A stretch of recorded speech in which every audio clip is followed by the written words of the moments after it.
That's the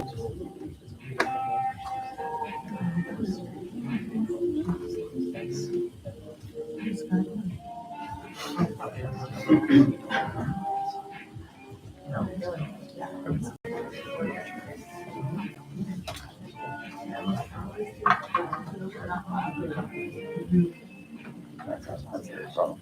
If I'm leaning in, 1-0, 1-2.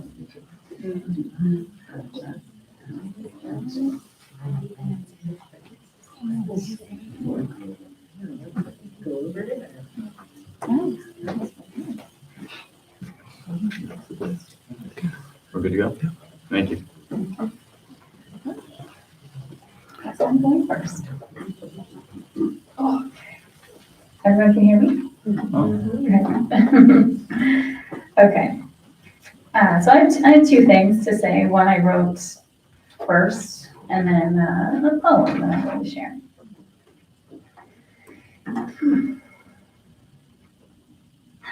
I wasn't prepared. I wasn't prepared for you to get sick, and I wasn't prepared for you to leave. I wasn't prepared for the end. I wasn't prepared to have such a good mom. Charlotte and Emmy weren't prepared to have such a good Gigi. I wasn't prepared for the overwhelming and all-encompassing unconditional love that you gave.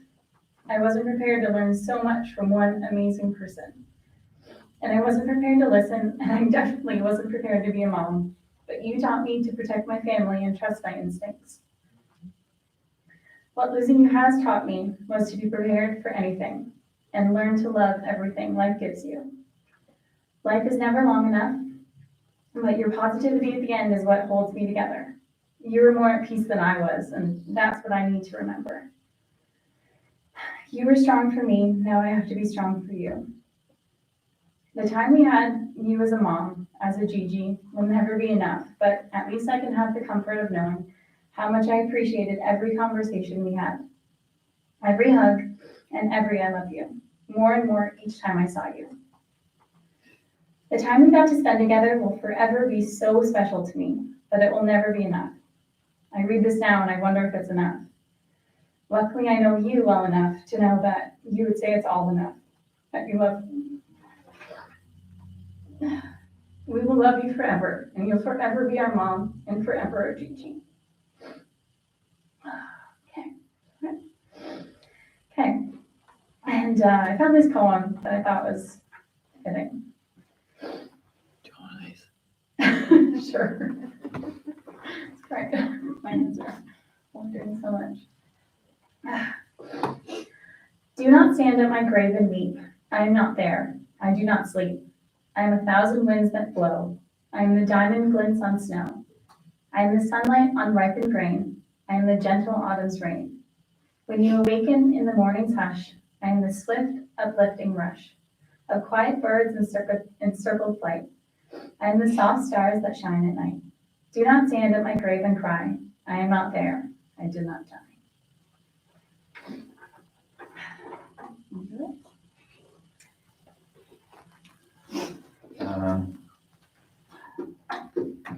Okay. I'm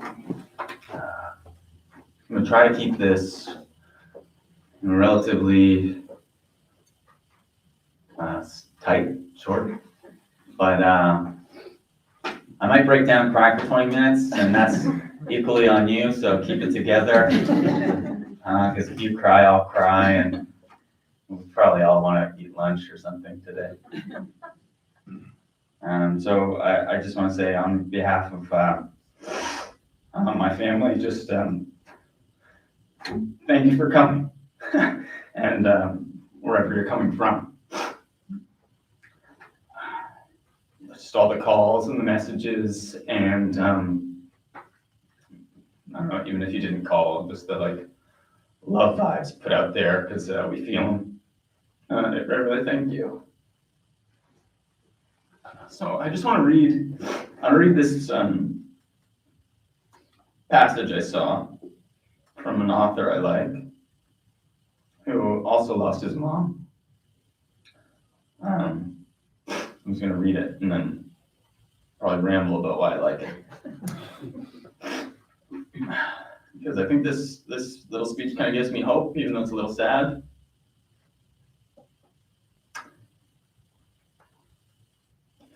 You realize that grief is perhaps the last and final transition of love.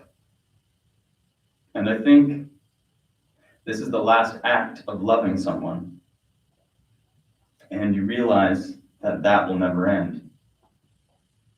You get to do this, to translate this last act of love for the rest of your life. And it's really her absence is felt every day. Ever since I lost her, I felt that my life has been lived only in 2 days, if that makes sense. There's the today, where she is not here. And then there's the vast and endless yesterday, where she was.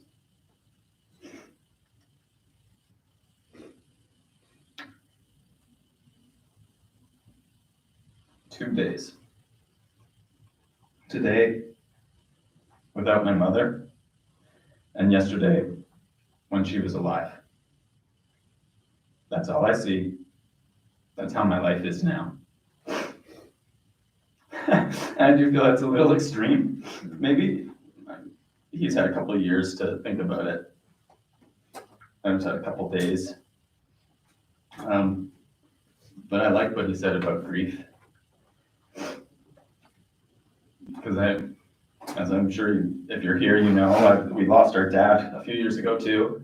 And when that happened, I was not ready for that one either. I'm not ready for this one now. But I don't think I dealt with it as I'm dealing with it now. All this aside, this is nothing. But what he said about grief just makes it sound so positive, and that grieving is actually an act of love. Whereas before I looked at it as like a torture on myself, that I was grieving and I couldn't get over it. And I like to think about it as that it's okay to grieve because it's in honor of her. So I'm going to kind of go through my madman scribbles that I wrote last night over a half a bottle of water.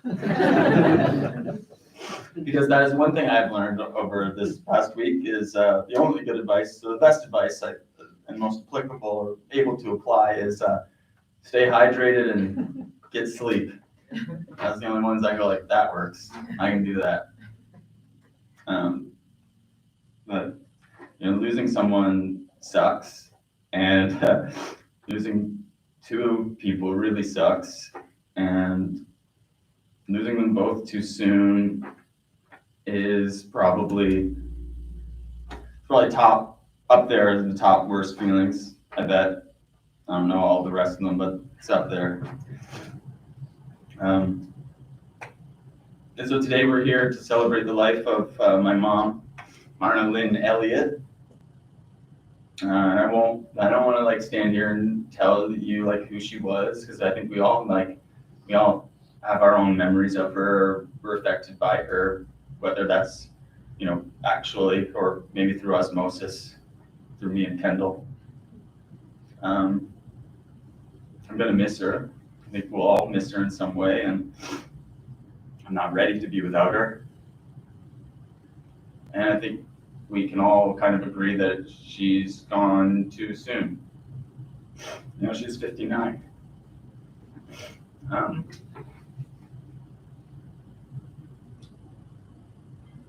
She's really tough.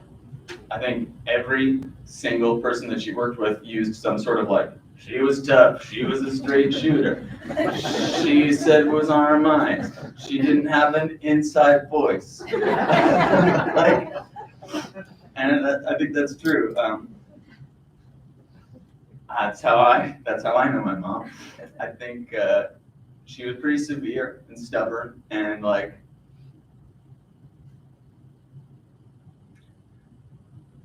you were in, you were in. And if you were out, you were out. And if she was like standing right here, she'd probably do, she wouldn't laugh, but she'd do that thing, she was like, kind of smile. And I feel like, you know, I was happy to hear all the stories from people at work, because I kind of thought, I was like, are anyone gonna show up from work? But everyone came with such like just glowing reviews, and I know the work she did there meant so much to her and clearly to the people that she worked with.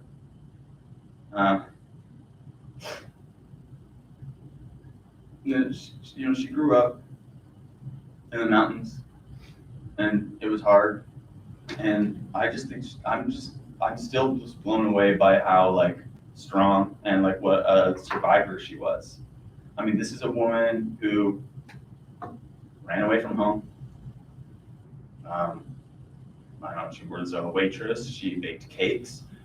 She knit hockey gloves. She made Patrick Waugh's hockey glove the year they won the Stanley Cup, the year that like Gretzky high-sticked Gilmore. Remember that? Those gloves. Sold advertising. Went bankrupt. Became a mental health nurse. It's incredible. She was incredible. And I think I just say that because, and when we let her go the other day, I think one of the first things I said was like, there's so much more I want to know about you. Like I felt like I just have so many other questions. And when my dad died, I felt like an insane detective, like trying to like, why did you Google that? Like, what does this mean? What are these bank statements? And my mom said to me like, he was just a man, and he had his positives and negatives like all of us. There's nothing to figure out. And that's how I feel. I'm glad she told me that, because that's how I feel like I'm not a crazy detective with her, even though there is still so much about her I wish we could talk about. And sometimes I'm trying not to be hard on myself, but I wish I asked more questions or spent more time with her.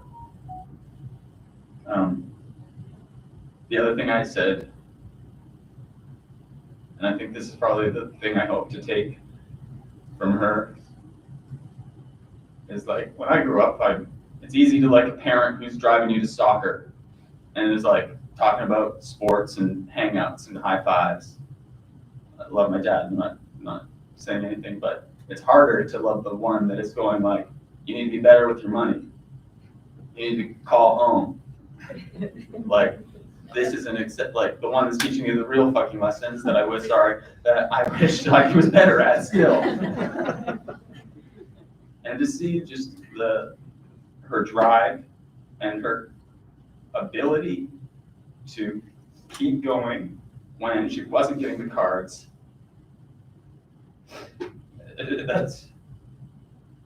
that's what blows me away by my mom. And I hope that some of that rubbed off. And I think we can all agree that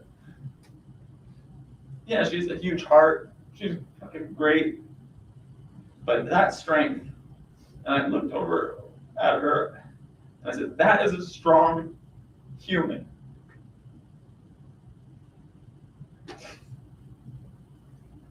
I'm gonna miss her. That's really all I want to say. Thank you for coming. She will be missed. And I usually just,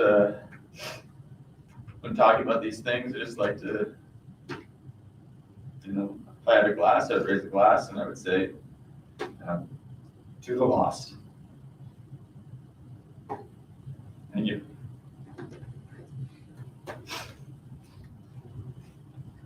That's everything.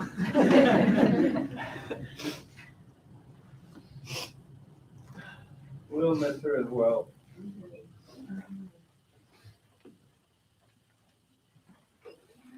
Thanks.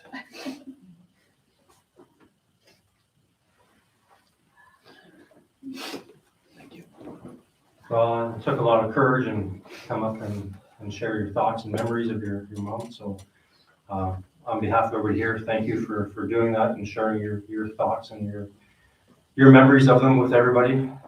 And to everybody here, thank you for coming and sharing your thoughts and your memories with the kids. So I know your support's greatly appreciated, and continue to support them over the next few weeks and through a few months, because I know that they're still going to need it. So again, thank you for coming. Thank you.